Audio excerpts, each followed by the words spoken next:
All right.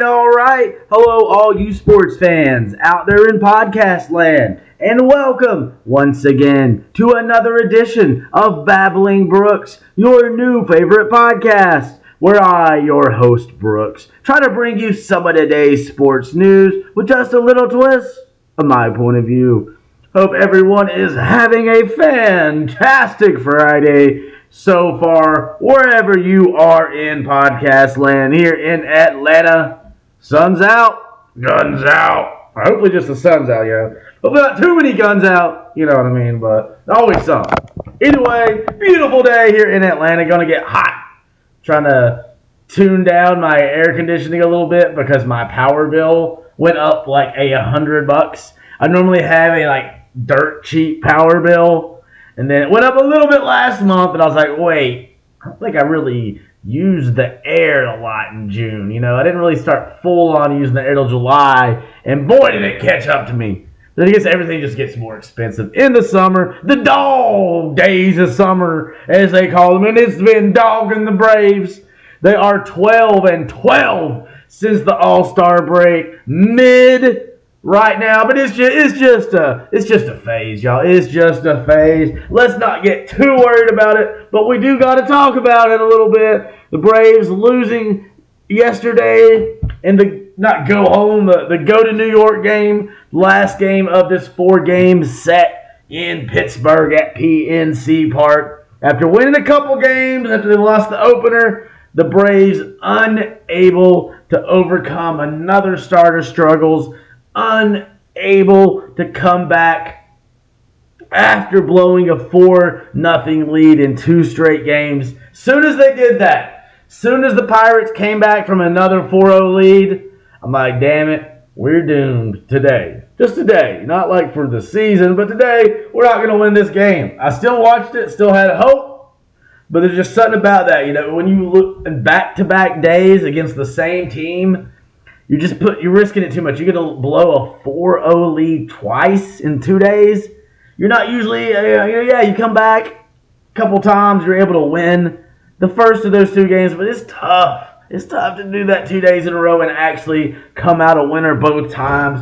But it just seems to just be some doldrums going on.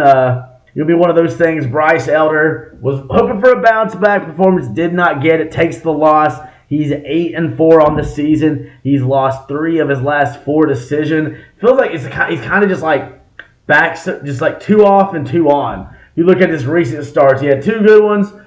The 2 bad ones before that, including this one, obviously. He had the 2 good ones. Before that, he had 2 pretty bad ones. So it's been kind of back and forth for Bryce. And a lot of that, too, is some people thought maybe his numbers were a little higher, better than they should be, considering expected or whatever. So some people saw this sort of coming with him, and he was overperforming, that's for sure. I don't like to say he was getting lucky, but he was, overperforming a little bit. And some of that was what was needed at the time, because we were missing our top 2 pitchers from last season. Kyle Wright, a 20-game winner. He's still out. Well, maybe we can get him back in about a month, but I've been saying for a while I wouldn't be surprised to not see him this year. Max Fried just recently returning. So Bryce Elder, we would not be where we are at this point in the season without what Bryce Elder did and what Spencer Strider did at the beginning of the season. Spencer Strider with the strikeouts. Bryce Elder had an insanely low ERA there for a while and still was tops in the league, top 10-wise at least before too long ago, before this recent barrage that he has given up. But at least he made it into the 6th inning, but could not get any outs in the 6th inning. So it was the Braves starters, ever since Max Fried had that shutout return at Wrigley Field, we won that game 8-0. Braves starting pitchers have not pitched more than 5 innings since that day. Braves starting pitchers since that day, 10.59 ERA. In the last 6 games since that. So a rough patch, if you will. Even Max, after that phenomenal return, was not able to do much. Was chased pretty early.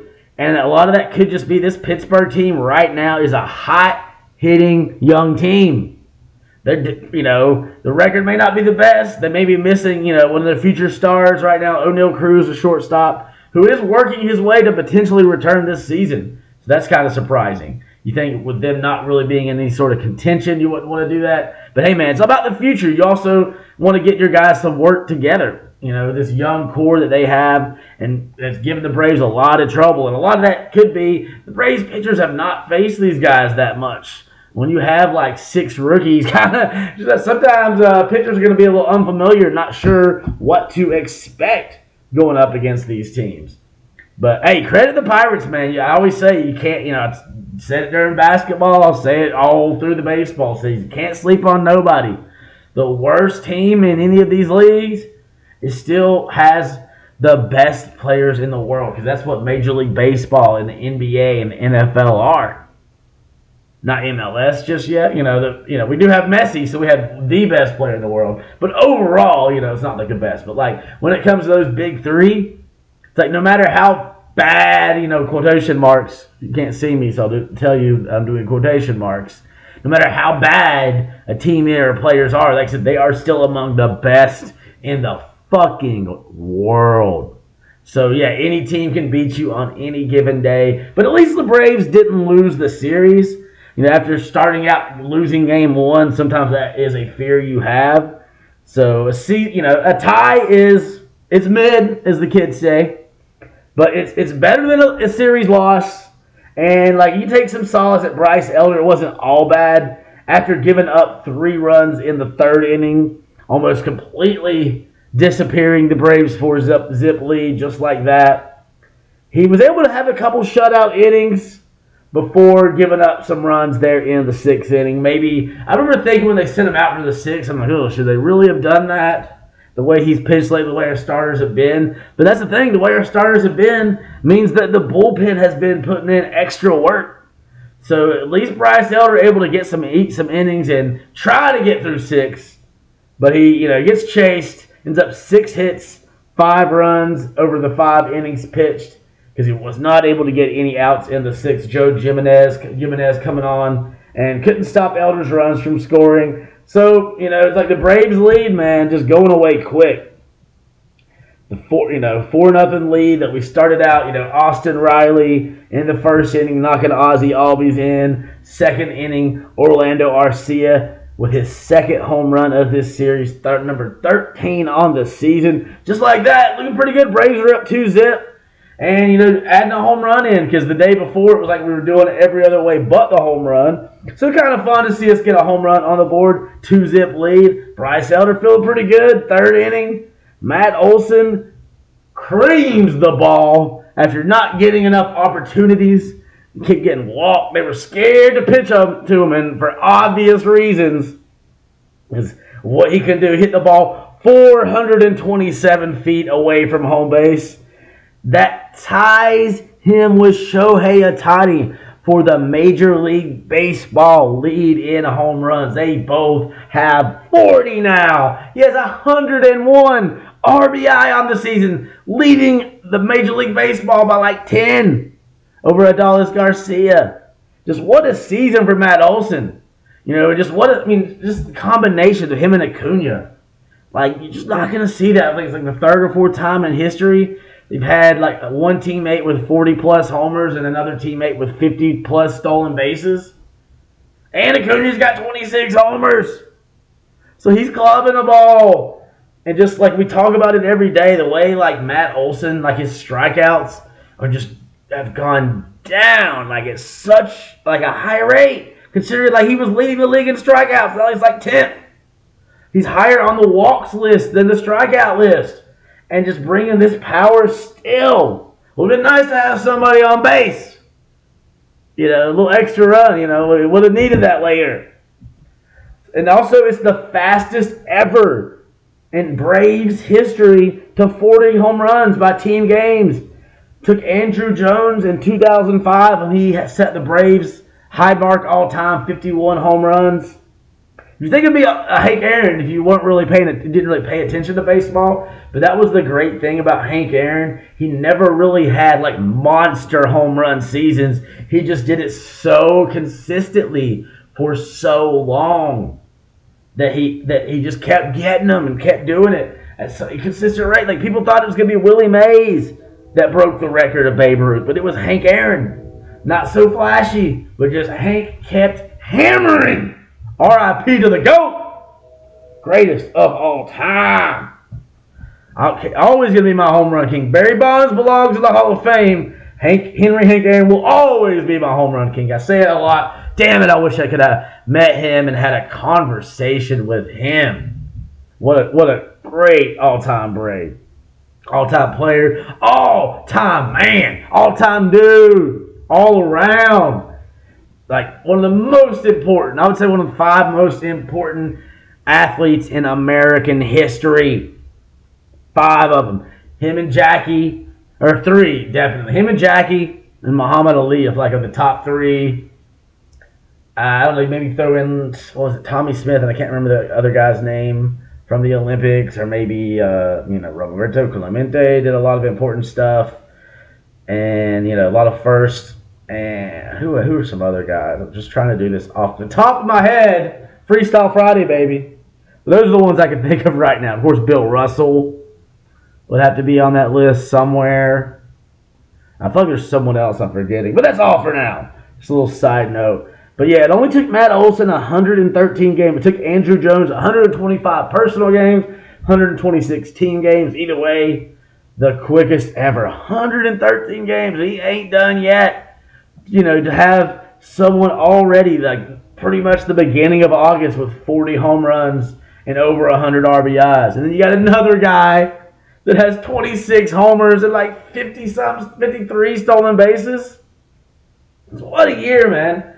And that Matt Olson in this game ends up 2 for 5. And you're feeling pretty good. Braves going up, 3-zip. Couple batters later, Marcell Ozuna drives in Travis d'Arnaud, and we're up 4-0 again. 2 days in a row with a 4-0 lead. It's like, okay, guys, let's hold on to it this time.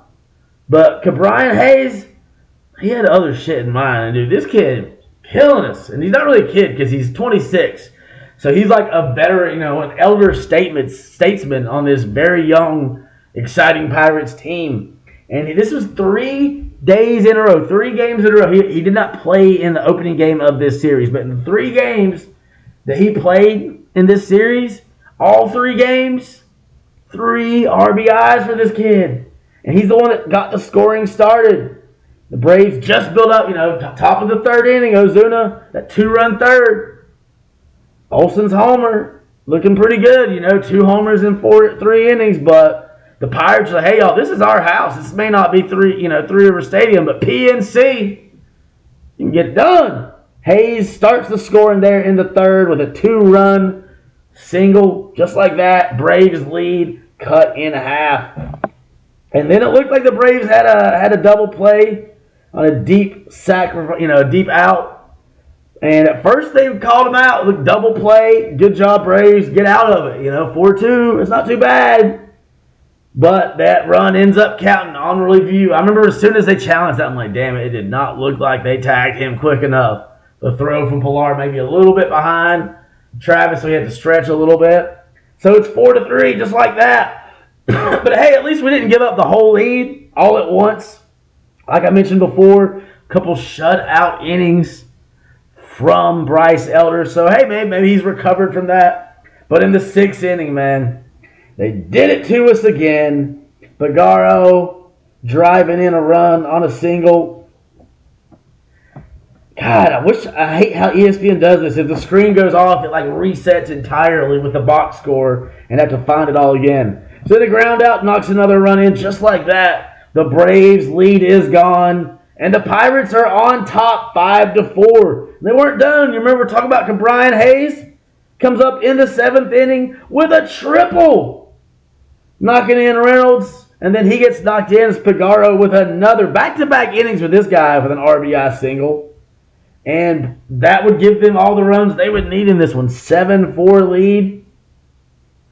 Braves were able to knock one on after a promising start, man. The way this ninth inning started, it's like, okay, here we go. We're going to come back.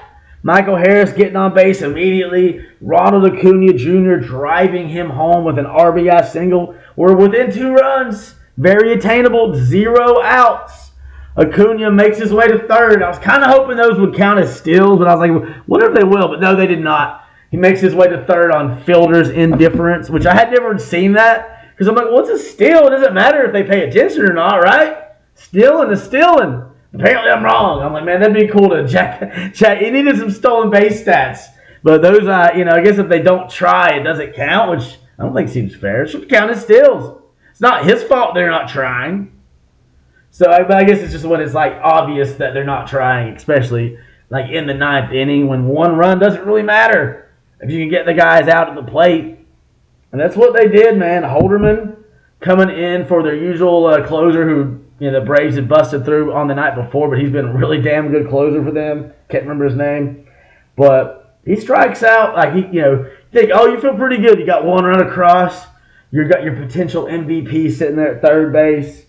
Ozzie Albies strikes out. Austin Riley strikes out. Matt Olson, I just talked about, he's doing a really good job not striking out. What does he do? He strikes the fuck out. Game over. Bravos. Just like that. Really, another chance. We felt like we had to win, that's I guess one of the good things. It kind of sucks that we're losing some games lately, but that's gonna happen. I mean, you can't win every game, and was it like Bryce Elder saying, you'd rather, and I've said it too, you'd rather lose now and have these little rough patches now and get a chance to kind of adjust to them than to have them happen in maybe a month and a half. To have it happen like last year against the Phillies in the playoffs, seeing them go up to the World Series again when it should have been us. Hey, John, it should have been me. No, that's a mix-up on the NSYNC thing. But it's close enough.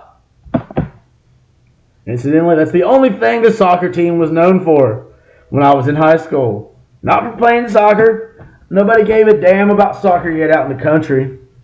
They were known for their NSYNC performances. So shout out the John S. Battle soccer team from the early 2000s.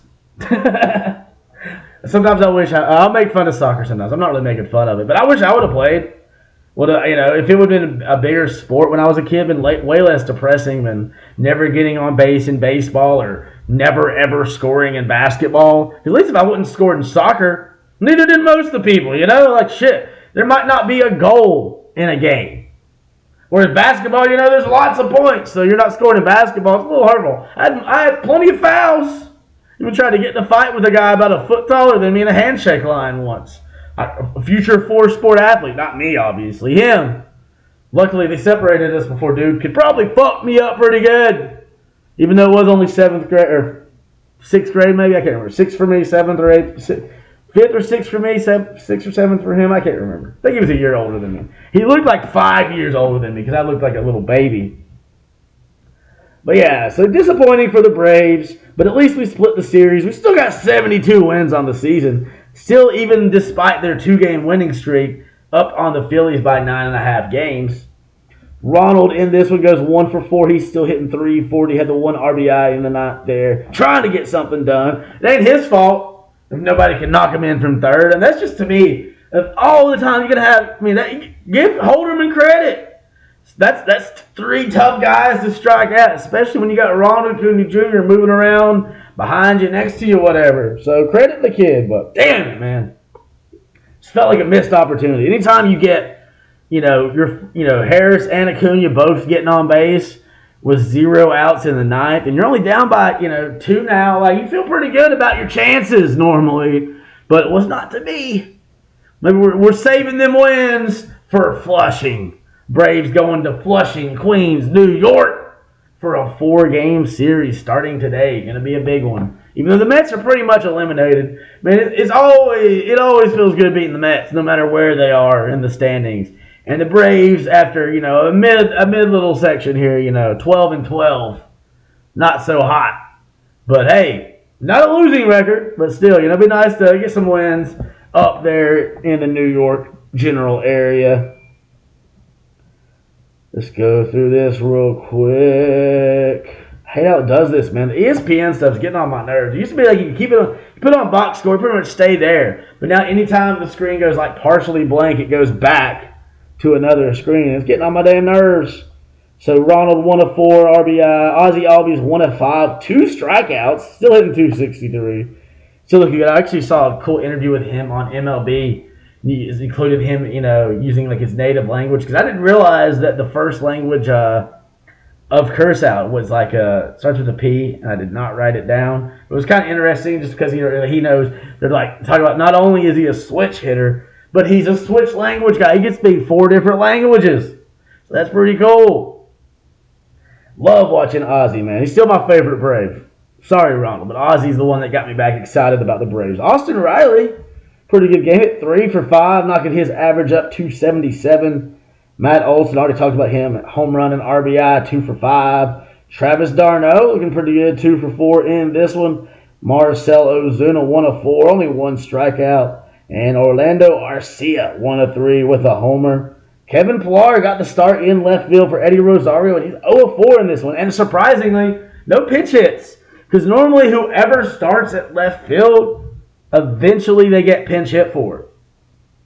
Like Kevin Pillar, will come in for Eddie late in games. And a lot of times Eddie, especially if we need some runs and Kevin's not providing it, they'll put him out there. So kind of surprising to see Eddie Rosario not get a pinch hit in this one. Of course, Michael Harris II, the best number 9 hitter in the league by far. 1 of 4 in this one. He's almost up to 300 though, 292. After that, he was hitting in the 100s in June. So that is pretty damn impressive. And I just realized, sometimes you just randomly remember a dream you had, like a shadow of a dream. I swear to y'all, I had the dream that Forrest Wall hit his first major league home run. And I don't know how. I don't remember anything else from the dream. But, sometimes you just have that little shadow. Because I remember as I'm sitting there reading, I'm like, I'm thinking about Forrest Wall. And I'm like, man, sometime the last couple of days I had a dream that he hit his first career home run. So maybe it'll happen today. Pinch hit home run coming up from Forrest Wall. I'd love to see it. Probably not going to happen. No offense to him. It just not a lot of opportunities unless they put him in at left. Because, Ronald and Michael, they ain't going nowhere. But that left field a little fluctuating right now. And, of course, stolen bases in this one. Ozzie getting number 9 off the starter. And then Michael Harris II getting one there in the 9th inning. His 15th of the season. So we'll see how it goes. We got the Mets coming up next. It would have been, of course, one other note from this one, the bullpen. I already talked about Joe coming in, not able to stop Bryce's runs from coming across. But no runs actually charged to him. Bryce Hando giving up 3 hits and 2 runs in that 7th inning that just kind of put it out of reach, pretty much clinching it for the Pirates. And those are the first earned runs allowed by either one of the relievers that we picked up at the trade deadline from the Rockies. Pierce Johnson still ain't allowed to run as a Brave. Brad Hand giving up his first 2. But hey, it's going to happen sometimes. Wasn't the only one. Tonkin did pitch a scoreless 8th. Keep us in this one a little bit. But at least we only had to use 3 relievers. So, nice. At least Bryce Elder didn't get, could have got worse. Could have, really unraveled in that 3rd inning. And then if he'd gotten chased earlier, really would have been rough because this is a big stretch for the Braves. Not going to be off again until, the 17th. So next Thursday will be our next day off, or Thursday will be our next day off. 4 games against the Mets in Flushing. Then 3 games against the Yankees back home in Atlanta before we get a day off. So Mets, they're in rebuilding mode. They're not the team they were at the beginning of the season. But they're still the damn Mets, man. They still got Pete Alonso who can just hit the ball 400 and some feet, any given moment. And game 1 will be today, 7 o'clock tonight. Charlie Morton trying to get back right and get himself back over 500. He is 10-10 coming up to this one. Going against Tyler McGill, who is 6-5. Charlie's ERA 3.86. McGill's is 5.45. Through way less innings pitched, about half, give or take, as many innings as Charlie. So hopefully Charlie, number 50, going to get himself back over 50% in this one. And then tomorrow will be the big one because we got a doubleheader to make up for that rain out back in April. Spencer Strider is penciled in right now. Number 99 will be starting the 1 o'clock game that day. He is 12-4 going up against Quintana, who is 0-3. Mostly been pitching relief, it looks like. So should be when we win, but I've said that every time I say that, I feel like we lose. But Spencer Strider, I think after that last performance of his, when he just got scared to throw strikes, straight up, that's what happened. I think he's going to bounce. I could see him having a big bounce back game. That pressure of New York, all good. And they still haven't announced who the pitcher is going to be for the nightcap of that one. But it's looking like either Soroka, who is my bet, or Alan Winans down there at Gwinnett. Both of the I think Soroka would be scheduled to pitch tomorrow in Gwinnett if nothing happens. And Winans, I believe, is the Sunday pitcher in Gwinnett. So Soroka just makes the most sense schedule-wise, like I was saying yesterday, compared to Schauber, and just works out the best. And he's the better pitcher. Winans maybe has a future, but like Soroka, even though he's been dealing with all these injuries, we've seen he can do it at a major league level. He's not been able to return to that all-star level yet, but honestly, I think a lot of that could have to do with this, the Braves yo-yoing him so much this year when they said that's not what they were going to do, and then situations change, though. Sometimes you got to mix it up, especially when you deal with a lot of injuries the way the Braves have this season. And then closing up the series on Sunday night. Ooh, it's a night game on Sunday. I get to watch that shit. I'm excited. Normally, like the Sunday game is early, and I work days, so I miss the whole damn thing. So this will be a fun sports weekend for me. Watch the Braves while I work tonight, and we'll have the Falcons, of course, preseason. First game of the season this year will be on against the Dolphins. I'll make sure, even though I'm not a Falcons fan, I'll put that on for them. And then tomorrow I'm off work, and I get to watch the Panthers and the Jets preseason while also watching a Braves doubleheader. And it'll work out where I can pretty much watch those three things continuously. The Braves game at 1, Panthers game at 4, Braves game at 7. It's going to be a beautiful day. And then Sunday, I actually get to watch the game because they're the ESPN game. So I can go home and watch the game after work because I never get to watch Sunday games because I work till 5 o'clock. Braves never play past 5 o'clock unless it's like extra innings. So I just realized I'm excited. That'll be Yanni Chiernos trying to bounce back after his kind of rough start. But he's showed some potential. He's not been terrible at all. He's just been kind of mid, as the kids be saying. But regardless, feel pretty damn good about this Braves team regardless of this little struggle here. 12-12 since the All-Star break, 5-5 in their last 10. Still 35-21 on the road. Almost as good as they are at home, 37-20.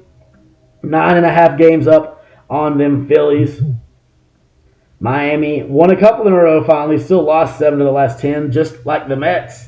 Mets are going into this series with us 20.5 back. So not really worried about the Mets, but they're still the Mets, still a rivalry. We're still on the road. And it'd be real. I think the Braves, after splitting this series in Pittsburgh, really need a series win. A sweep will be like extra sweet, but maybe just too sweet in WO style. But at least a series win, man. We need to go up there and take 3 or 4 from these fucking Mets, man. The messy Mets. We got to do it. And see, right now the hottest teams in baseball are each in the West. Seattle has won 7 in a row and 9 of their last 10, trying to catch up with the Rangers and the Astros. They're only 5.5 behind the Rangers and 3 games behind the second-place Astros, so good for them. The Angels did finally win 2 in a row after losing pretty much all the games after trying to make some trades to improve going into after the All-Star break, after the trade deadline. Lost 7 of the last 10, 10.5 out. So is this the end? Is this the last run Shohei with the Angels? Most people are saying yes. The other hottest team right now, the Dodgers in the National League West, have won 5 in a row and have won 9 of their last 10 for a 6.5 game lead on the Giants, who have lost 2 in a row. 11.5 games up on the Diamondbacks. Remember when the Diamondbacks were the surprise first place team in the West? Doesn't feel like it was that long ago, but they are just cratering since trade deadline. They've lost 8 in a row. They've lost 9 of their last 10. And a bad time to do it when the first place team is just reversing your winning out of the last 10 games. So that's rough. And see, no other big streaks really going on. Tigers have won 3 in a row. It's pretty, in the first place in their division. Twins have lost 3 in a row, so they're gaining some ground there. But no other real big streaks going on. Make sure I haven't missed any news while I've been talking. I didn't really get a chance to watch much of the preseason games football-wise. Last night I had them on. The C.J. Stroud kind of struggled in his debut, but you really can't read too much into these debuts sometimes, especially with a team like the Texans. You can't really blame C.J. Stroud for that. They've been a mess. But DeMarco Ryan seems like a good pick for them as a head coach, former player there. But, just the organizational mess going back to the Deshaun Watson years. And even before that, they've had a lot of issues there. So you can't really put that all on CJ. Best of luck to him, though. He was the guy I thought was the best pick for the Panthers, and eventually it came around to the Bryce Young pick. He will be making his debut professionally tomorrow. But it's just preseason. You want to see them know what they're doing. The Panthers are probably going to play more starters than a lot of these teams with the brand new system they have in. You got 2 rookies starting on offense at least. Bryce Young, Jonathan Mingo is on the start, the leading depth chart right now. It'd be cool to see what him can do. I'm excited about the Young and Mingo connection. We'll just have to see what happens with it. I'm excited, though. So there's a few games tonight. Highlight would be the Falcons and the Dolphins. We'll see if Desmond Ridder gets some time. I wouldn't think very much since he got some time in last year at the end of the year, and I feel like he improves game to game. Dolphins, obviously, you're not going to put Tua out there.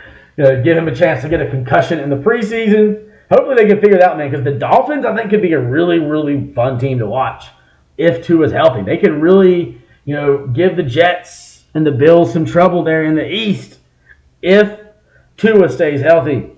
I mean, you got Tyreek Hill and Jalen Waddle catching them. I mean, Tyreek Hill just on his own, that next level speed is on one.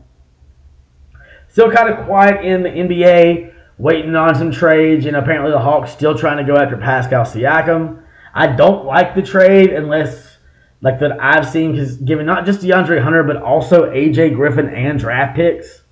I'm torn on giving up DeAndre Hunter, but if we can get us Pascal Siakam, I don't mind it. I just don't like throwing AJ Griffin in there, just all the potential he has, especially when you hear things like Pascal Siakam doesn't want to leave Toronto, doesn't want to sign with the team that could trade for him. So, the only way I wouldn't like giving up AJ regardless, but the only way I'm even okay with it is if we have some sort of assurance or we know we can sign Pascal. Because if we can sign Pascal, I don't mind it, but I don't want to give up too much for a 1-year rental. That's what I don't like. I guess maybe they think they could change his mind if he plays with Trey and DeJounte.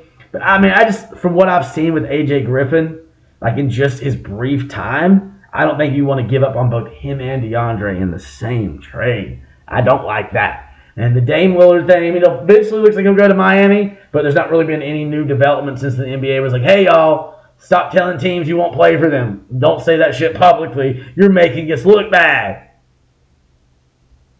But that'll be it for now. I'm going to get off of here, and I'll have to try to do an early episode tomorrow since there's so much going on sports-wise. I have to remember the Braves got the early game I forgot the other day. So check in tomorrow. Be an early posting up on Spotify. Babbling Brooks. Today's episode I'm going to try to put on YouTube, so check that out. Also, Babbling Brooks. Babbling Brooks 84 on Instagram. Hope y'all have a wonderful day. Enjoy the sunshine if that's what's happening near you, unless it's deathly sunshine. Then be careful. But hey, man, hope y'all have a great day. Check back tomorrow for more of your new favorite podcast, Babbling Brooks, where I'll just be babbling on for y'all, and y'all, hopefully you like it. I like talking usually, so have fun with that. Come back for more, and as always, peace out.